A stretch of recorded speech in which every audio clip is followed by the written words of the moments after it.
नमस्ते, Radhe Radhe, hello everyone, welcome to our channel Bioverse the universe of biology. तो जैसा कि आप थंबनेल देखकर समझ गए होंगे कि आज मैं आपके साथ डिस्कस करने वाली हूँ 2024 का जो इस ईयर अभी रिसेंटली तो एक दो दिनों में पेपर हुआ है।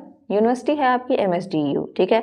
अब यूनिवर्सिटी से आपको कोई मतलब नहीं होना चाहिए, क्योंकि देखिए इस पेपर में कई सारी यूनिवर्सिटी के जो प्रीवियस ईयर क्वेश्चन थे और जो मैंने गेस क्वेश्चन दिया था उससे रिलेटेड कई सारे। अब मैं यहाँ वीडियो खोल के नहीं दिखाऊंगी क्योंकि जो बच्चे देखते हैं उन्हें पता होगा। मैंने जो मैं बॉटनी का पेपर एक्सप्लेन करने वाली हूँ BSc थर्ड सेमेस्टर के। मैंने यहाँ गेस क्वेश्चन दिए थे, उसमें से 2-3 क्वेश्चन और PYQ के 3 से 4 क्वेश्चन आपके रिपीट हुए हैं, ठीक।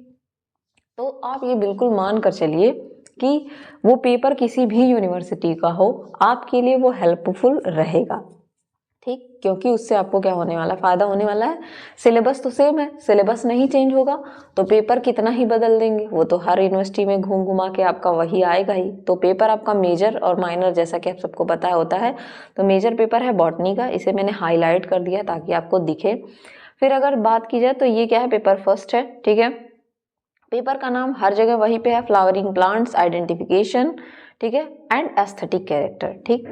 मैंने सारे आपको, अगर आप अभी भी नहीं देखा है आपने पेपर, तो मैं आपको जो है फर्स्ट कमेंट में, ठीक है, फर्स्ट कमेंट में और लिंक में आपको डिस्क्रिप्शन में आपको मिल जाएगा वीडियो, वहाँ मैं प्रोवाइड करा दूंगी, वहाँ से जाके आप देख लीजिएगा, ठीक है।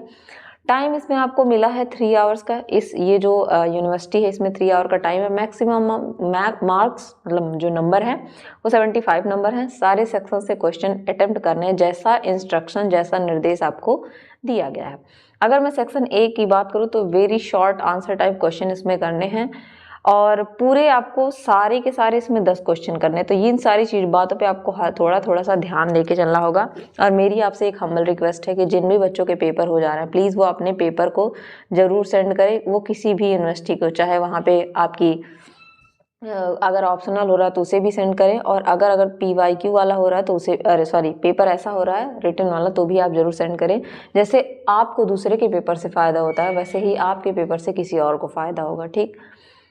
चलिए, पहला क्वेश्चन था बॉन्साई प्लांट, ठीक है। तो मैं पहले आपको बता देती हूँ शॉर्ट नोट क्या पूछा था और फिर मैं आपको शॉर्ट नोट एक्सप्लेन करूंगी, ठीक है। शॉर्ट क्वेश्चन जो है थोड़ा सा एक्सप्लेन कर दूंगी क्योंकि इसमें सारे बच्चे ज़्यादातर फंसते हैं। बाकी लॉन्ग क्वेश्चन नहीं मैं एक्सप्लेन करूंगी क्योंकि जिसके लेक्चर मैंने प्रोवाइड किए वो नहीं एक्सप्लेन करती हूँ मैं। शॉर्ट क्वेश्चन की अगर बात की जाए तो यहाँ पे पहला क्वेश्चन बॉन्साई प्लांट से पूछा गया था, दूसरा क्वेश्चन था टैक्सोनॉमी की, तीसरा था एक्टिनोमार्फिक फ्लावर, ठीक है। फोर्थ क्वेश्चन था ग्रीन हाउस क्या होता है, और फिफ्थ क्वेश्चन था व्हाट इज PPT, ठीक है। सिक्स क्वेश्चन था आपका स्पीसीज प्लांटेरियम, ठीक है, स्पीसीज प्लांटेरियम। आपका सेवंथ क्वेश्चन था हेस्पेरिडियम, ठीक है। एट्थ क्वेश्चन था आपका सिंजिनीसियस कंडीशन क्या होता है, ठीक है। और 10th क्वेश्चन आपका था, 9th क्वेश्चन था पॉलिनियम और 10th क्वेश्चन था फ्लोरल फार्मूला। अब मैं एक एक करके इनको एक्सप्लेन करती हूँ कि क्या क्या ये होता है, ठीक है। व्हाट इज बॉन्साई, तो बॉन्साई क्या होती है, देखिए बॉन्साई एक टेक्निक है, जापानीज टेक्निक है ये, ठीक है। ट्रे प्लांटिंग है, ट्रे प्लांटिंग, आप इसको देखेंगे ये पूरा पेड़ आपको एक ट्रे में देखने को मिल जाएगा, ठीक है। एक तरीके की टेक्निक है, क्या है, ट्रे प्लांटिंग है। और कैसी टेक्निक है, जापानीज टेक्निक है, ठीक है। Is the Japanese art of growing and shaping miniature tree in containers. Container में आप पूरे मिनिएचर वर्जन मतलब एक बड़े पूरे ट्री को क्या करते हैं, कंटेनर में रखते हैं। With a large documented history of influence and native Japanese development over 1000 years. पिछले कई 1000 ईयर से इस टेक्निक को क्या किया जा रहा है, यूज किया जा रहा है, जिसमें यूनिक एस्थेटिक कल्चर हिस्ट्री है, टर्मिनोलॉजी है, जो बेसिकली जापानीज कल्चर से लिया गया है, ठीक है। सिमिलर आर्ट जो है एग्जिस्ट करता है कुछ और भी कंट्रीज में, जैसे कोरिया हो गया, ठीक है, चाइनीज हो गया, वहाँ पे चाइनीज आर्ट को यहाँ पे पेंजिंग कहते हैं, ठीक है। ये मिनिएचर वर्जन है, ठीक है। वियतनाम में भी ये देखा जाता है। तो ये बेसिकली क्या है, बॉन्साई जो है एक तरीके की जापानीज टेक्निक है जिसमें हम क्या करते हैं, एक बड़े प्लांट को, जैसे ये कोई बड़ा प्लांट है, इसका मिनिएचर वर्जन, ठीक है, छोटा वर्जन हम क्या करते हैं, ग्रो कराते हैं, ठीक है। मूव करेंगे सेकंड क्वेश्चन की तरफ। वहां पे पूछा गया था टैक्सोनॉमिक की क्या होता है। तो टैक्सोनॉमिक की क्या होता है, एक टूल होता है जिसको हम आइडेंटिफाई यूज करते हैं। किस लिए यूज करते हैं, आइडेंटिफाई करने के लिए, जानने के लिए ऑर्गेनिज्म को, by narrowing down list of possibilities to a single identity, ठीक है। उनको क्या करेंगे, ऐसे एक है उसके बाद हम उसको क्या करेंगे, नैरो करते जाएंगे कि उनकी एक सिंगल आइडेंटिटी बन जाए। ये दो तरीके की होती है, सिंगल एक्सेस की, मल्टीपल एक्सेस की। इनको आइडेंटिफिकेशन की के नाम से जाना जाता है, ठीक है। ये बायोलॉजिस्ट और साइंटिस्ट के द्वारा यूज किए जाते हैं अननोन ऑर्गेनिज्म को डिटरमाइन करने के लिए, उनकी डिस्कवरी में न्यू स्पीसीज के, ठीक है। They can be created for a specific group of organism और रीजनल लेवल। तो ये क्या होता है, ये एक स्पेसिफिक ग्रुप को बनाते हैं किसी ऑर्गेनिज्म के लिए, उसकी पहचान के लिए, उसके न्यू स्पीसीज को जानने के लिए, और उनके रीजनल लेवल के, ठीक। दूसरा हो गया। फिर आपसे शॉर्ट नोट में पूछा था कि एक्टिनोमॉर्फिक फ्लावर क्या होते हैं, ठीक। एक्टिनोमॉर्फिक फ्लावर वो फ्लावर होते हैं कि अगर हम जिनको इस तरीके के फ्लावर हैं और उनको क्या करें, दो इक्वल पार्ट में काटे किसी भी तरीके से, तो वो क्या बन जाए, दो इक्वल पार्ट में डिवाइड हो जाए। एक्टिनोमॉर्फिक फ्लावर क्या है, that can be divided into two equal parts bye more than one line passes through the middle the flower. जैसे कि आप पढ़ते हैं रेडियल सिमेट्री, सेम इसी तरीके की सिमेट्री कि आप ऐसे है स्ट्रक्चर, उसको किसी तरीके से अगर डिवाइड करते हैं तो इक्वल हाफ में डिवाइड हो जाए, तो उसे क्या कहते हैं, एक्टिनोमॉर्फिक सिमेट्री कहते हैं। और ये सिमेट्री कहाँ पाई जाती है, फ्लावर्स एनिमल्स में पाई जाती है जो, तो उसको क्या कहते हैं, रेडियल सिमेट्री भी कहते हैं, ठीक। अब इसके कुछ कॉमन एग्जांपल मैंने दिए हैं, ये भी आपसे पूछ सकता है किसी भी यूनिवर्सिटी के एग्जाम में, जैसे लिलियम लिलियेशी, बटरकप रेनकुलेसी में पाया जाता है, रोज पेट्यूनिया, इन सब में एक्टिनोमॉर्फिक क्या होती है, सिमेट्री पाई जाती है, जो कि आप फ्लोरल फॉर्मूला या फ्लोरल डायग्राम में पढ़ते हैं तो इन नाम भी पूछ सकता है आपसे, तो मैंने एक्स्ट्रा चीज आपको बता दी है। फिर नेक्स्ट क्वेश्चन आपसे पूछा था ग्रीन हाउस क्या होता है, तो ग्रीन हाउस बेसिकली इफेक्ट पढ़ते हैं। ग्रीन हाउस क्या होता है, इफेक्ट एक नेचुरल प्रोसेस है that warms the earth surface and lower atmosphere. जो अर्थ क्या करता है, प्रोसेस अर्थ के सरफेस को वार्म करता है और नीचे के एटमॉस्फेयर को लोअर करता है, क्योंकि हमारे अर्थ के सरफेस के ये है अर्थ का बायोस्फीयर, और इसके ऊपर पाई जाती है CO2 की लेयर, और ऊपर सन की लेयर से प्रोटेक्शन के लिए पाई जाती है अल्ट्रावायलेट रेज। तो हमारे अर्थ पे जो भी रेज आती हैं उसमें से जो यूज हो जाती है प्लांट से, उसके बाद बाकी क्या होता है, CO2 एब्जॉर्ब करता है और हमारे एनवायरनमेंट को मेंटेन रखता है। तो ये होता है ग्रीन हाउस, और इसके इफेक्ट को ग्रीन हाउस इफेक्ट कहते हैं। इसके बारे में सभी लोग जानते हैं, ये मैंने कुछ डिटेल चीजें आपको बता दी। अब ग्रीन हाउस इफेक्ट के बारे में कुछ और चीजें मैंने लिखी है कि कैसे ये वर्क करता है। तो ग्रीन हाउस क्या करता है, ट्रैप करता है हीट को from sun that would otherwise escape into space, ठीक है। उसको जो हीट आती है मैंने बताया, CO2 की लेयर आती है, जो ये हीट आता है यहाँ नीचे जो यूज होगा, बाकी क्या होगा, यहीं पे ट्रैप हो जाता है, ठीक। What cause it? Sunlight reaches at the earth surface and absorbed or reflected back into the space। या तो absorb कर लिया जाएगा या तो reflect कर दिया जाएगा। What happens to the absorbed energy? तो energy क्या होती है, release some of the absorbed energy back into the atmosphere as a heat। तो जो absorb की जाएगी प्लांट्स की तरफ वो absorb होगी, बाकी क्या होगी, हीट के फॉर्म में आपके पास रहती है। वही बात बताई गई है कि यहाँ पे what happens to the reflected energy, तो रिफ्लेक्टेड एनर्जी क्या होती है, स्पेस को चली जाती है और does not warm the earth, वो अर्थ को वार्म नहीं करती है, ठीक। कौन कौन सी गैसेस इसमें पाई जाती हैं, तो वाटर वेपर, इससे भी क्वेश्चन आता है, carbon dioxide, nitrous oxide, methane and ozone, ठीक है। How human activities impact it, कैसे ग्रीन हाउस इफेक्ट को ह्यूमन एक्टिविटी इम्पैक्ट करती है, ठीक है। तो concentration of green house gases in the atmosphere which has change the earth climate. अगर ग्रीन हाउस गैसेस ज्यादा होने लगी तो अर्थ का क्लाइमेट क्या होता है, चेंज हो जाता है। अब आया था क्वेश्चन आपके PPT से, तो PPT को हम कहते हैं पावर पॉइंट प्रेजेंटेशन, आपका कंप्यूटर चैप्टर है एक, इसमें ये एक माइक्रोसॉफ्ट ऑफिस टूल है that use to create and share visual presentation. जैसे मैं ये आपको जो दिखा रही हूँ, ये क्या है, ये मैंने PPT बनाई है, ये क्या है, विजुअल प्रेजेंटेशन है, ठीक है। व्हाट इट इज, ये क्या है, सीरीज ऑफ स्लाइड प्रेजेंट। अब देखिए मैं स्लाइड कर करके आपको दिखा रही हूँ, तो ये सीरीज ऑफ स्लाइड्स होती है that present information in a creative and interactive way. अब मैं यहाँ आपको डायग्राम भी दिखा सकती हूँ। जैसे अगर मान लीजिए मैं आपको बोर्ड पढ़ाती हूँ तो क्या करूँगी, हाथ से बनाऊंगी और ज्यादा डायग्राम नहीं बन पाते क्योंकि टाइम कंज्यूमिंग होते हैं, तो मैं इसमें क्या कर रही हूँ, आपको पिक्टोरियल चीजें, पिक्चर दिखा रही हूँ। तो ये क्या होता है, एक इंटरैक्टिव वे होता है, क्रिएटिव वे होता है। कैसे यूज करते हैं इसको, how to use it, create presentation from outlines and picture, charts, graphs and record slide shows with narration. तो आप अगर PPT बनाते हैं तो इन सब चीजों का यूज करते हैं, ऐड कर देते हैं पिक्चर को, चार्ट को, ग्राफ ऐड कर देते हैं, इस तरीके से आपके ग्राफ दिख जाएंगे, चार्ट जैसे अभी मैं यहाँ लाइनिंग वगैरह आपको दिखा रही हूँ, ठीक। कहाँ यूज करते हैं, बिजनेस में, अदर कम्युनिकेशन सिचुएशन में। कैसे एक्सेस करें, तो ये आपको वेब ब्राउजर पे मिल जाएगा। iOS यानी कि जो एप्पल के एप्पल्स के सेट होते हैं, एंड्रॉयड पे मिल जाएगा आपको, ठीक है।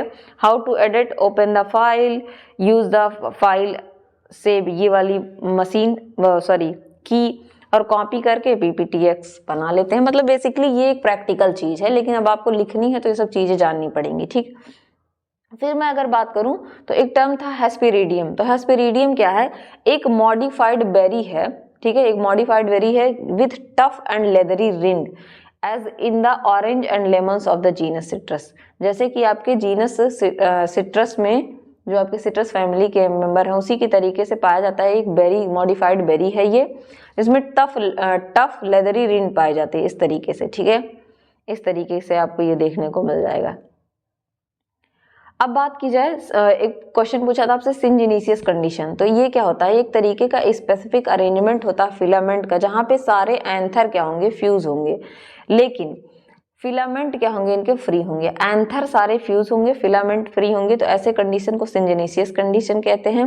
सिंजीनियस कंडीशन जो है एस्टेरेसी फैमिली में, ठीक है। बेसिकली ये फैमिली का क्वेश्चन है और शॉर्ट नोट में पूछा है, जिसमें सनफ्लावर पाए जाते हैं, जिसको कि हेलियंथस कहते हैं, मैरीगोल्ड, टेजिटस कहते हैं, ये सब पाए जाते हैं। नेक्स्ट क्वेश्चन की बात की जाए, आपसे पूछा था फ्लोरल फॉर्मूला क्या होता है। तो एक टाइप का सिंबॉलिक रिप्रेजेंटेशन होता है, जिसमें आप किसी भी फ्लावर के पूरे इंफॉर्मेशन को सिंबॉलिक फॉर्म में प्रेजेंट करते हैं, उसके पार्ट्स को, जैसे कि उसके सेपल, पेटल्स, स्टेमन, कार्पेल को रिप्रेजेंट करते हैं। उसमें सिमेट्री किस तरीके की पाई जाएगी? Actinomorphic, zygomorphic. तो यहाँ से शॉर्ट नोट एक से पूछा, दूसरे से पूछ सकता है। सेक्सुअलिटी कैसी है उसकी? बाइसेक्सुअल है फ्लावर या यूनिसेक्सुअल है? ओवरी का पोजीशन क्या है? सुपीरियर है, इंफीरियर? इससे भी शॉर्ट नोट पूछ सकता है। फ्यूज्ड पार्ट है कि नहीं है, जैसे कि ये वाला एक पिक्चर देखिए, तो इसमें क्या है? BR ब्रैक्टिएट को EBR, E bracteate, K for calyx, KN for polysepalous calyx, ठीक है। N में gamosepalous calyx, C for corolla, CN for polypetalous. उसी तरीके से A for androecium, G for gynoecium. G के ऊपर अगर नीचे मार्क है तो मतलब ओवरी कैसी है? सुपीरियर है। अगर ऊपर है तो ओवरी इंफीरियर है, ठीक है। इसका मतलब मेल फ्लावर, इसका मतलब फीमेल फ्लावर। अगर ऐसे है तो बाइसेक्सुअल फ्लावर है, ठीक है। अगर इस तरीके का रिप्रेजेंटेशन है तो एक्टिनोमार्फिक है, ठीक है। और अगर प्लस का रिप्रेजेंटेशन है तो जाइगोमार्फिक है। तो ये कुछ रिप्रेजेंटेशन होती है फ्लोरल फार्मूला की, और इस तरीके से हम चीजों को काउंट करते हैं। कैलिक्स, करोला, स्टेमन, पेटल, ठीक है। फ्लावर के पार्ट दिए गए हैं। सेम इसी तरीके से पार्ट यहाँ नीचे दिए गए हैं, जिसको आप देखते हैं, ठीक। यहाँ पे कुछ पार्ट प्लांट्स, और तो ये क्या है? ये सारी चीजें आपकी पूछी थी जो शॉर्ट नोट की थी, तो मैंने सारी बता दी। अब हम लॉन्ग क्वेश्चन देखते हैं। कीजिए bonsai, taxonomic, actinomorphic, green house, PPT। अब स्पीसीज प्लांटेरम में एक बुक है, ठीक है। स्पीसीज प्लांटेरम एक बुक है जिसको कैरोलस लीनियस ने लिखा था, ठीक है, कैरोलस लीनियस ने। और इन्होंने इसमें बाइनोमियल नॉमेनक्लेचर के बारे में क्या किया था? बताया था, ठीक। मैंने इतनी बात इसके बारे में बता दी। बाकी जितने भी शॉर्ट नोट हैं, हेस्पेरिडियम क्या है, सिंजीनियस कंडीशन, पॉलिनियम, सब बता दिया। अब हम आते हैं सेक्शन बी पे। सेक्शन बी है शॉर्ट आंसर टाइप क्वेश्चन, ठीक। इसमें आपको कोई 5 क्वेश्चन अटेम्प्ट करने हैं, 200 वर्ड्स में लिखना, ऊपर 50 वर्ड्स में लिखना था, ठीक है। अब 200 वर्ड्स में पहला क्वेश्चन है आपका, mention any 5 characteristic feature and economic importance of family Poaceae. अब फैमिली पोएसी का आपको 5 कैरेक्टर बताना था, कैरेक्टरिस्टिक फीचर, और इसका इकोनॉमिक इंपॉर्टेंस क्या है। थर्ड वाले क्वेश्चन में पोएसी मैंने गेस में दिया था, या फिर पिछले, हाँ, ये PYQ में पूछा था। डिटेल आपको बताना था in national botanical garden Lucknow, Lucknow में जो नेशनल बोटेनिकल गार्डन है उसके बारे में आपको बताना था, ठीक है।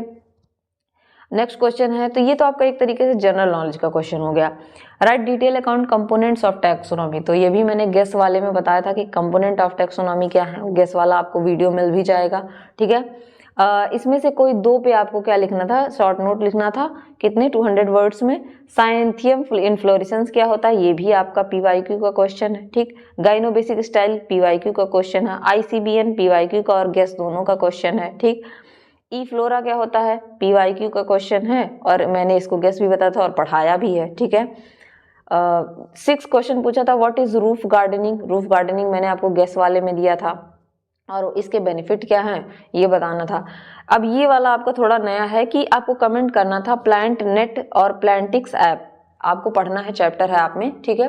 तो ऐप के बारे में पढ़ना है जो उसके एस्थेटिक प्लांट के बारे में बताते हैं, तो ये 2 ऐप के बारे में आपको बताना था। वैसे आपके पास ऑप्शन इसमें कई सारे हैं। फिर floral characteristic of family Solanaceae या रूटेसी, सोलेनेसी और रूटेसी में से एक का आपको बताना था, ठीक है। तो यहाँ भी आपको 2 ऑप्शन मिल गए।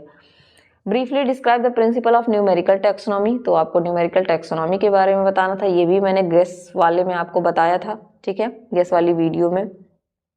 सेक्शन सी में लॉन्ग आंसर टाइप क्वेश्चन करना था, इसमें 2 क्वेश्चन आपको कोई अटेम्प्ट करने थे, ठीक है, 500 वर्ड्स में। पहला क्वेश्चन था डिस्क्राइब करना था आपको पूरा माइक्रोसॉफ्ट एक्सेल डिटेल में, जो ऊपर मैंने अभी आपको बताया भी है पीपीटी वाले फॉर्म में, ठीक।